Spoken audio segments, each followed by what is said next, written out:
Millsy, great game tonight, man. If you could be any tree, what tree would you be and why? That's a really good question. I think I'd be one of those bottle trees because that seems to be the only place I can't lose weight at the moment.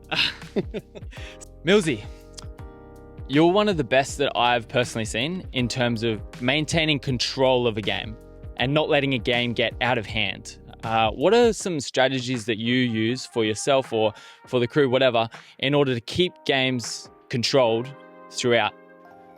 I think your communication with the players, and then also if you do have to call a tech or you're calling unsportsmanlike, remember they're no different to a travel or anything else. It's just a call. I think sometimes people might call a tech and all of a sudden we're looking at that player, we're after that player.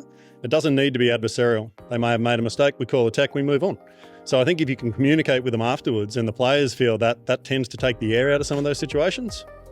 Yeah, right. So almost like just trying to stay present with the game rather than trying to bring old actions forward into new plays kind of thing, would you say? Yeah, that's a good way of articulating it. The plays happen, deal with it, and then move on. It's not like somebody has a hands foul and we go, right, I'm going to look for them for every hands foul for the rest of the game. Yeah, it's a good way of articulating it. I like it. Cheers. And I think tonight especially, I think you guys did a really good job of the whole crew being on the same page. And I think this is something, even me personally, I struggle with the most because there's three referees out there. And if you guys aren't on the same page, it creates problems. Mm-hmm. How do you, as a crew chief, keep your team on the same page throughout a game?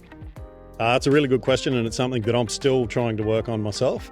But I think if we're really clear with our communication in the pre-game, and then we carry that through to just before the game starts, and then even into timeouts and things like that. So, and the crew needs to be honest with each other as well. So we had a scenario tonight where we had a block charge situation. We came together in a timeout.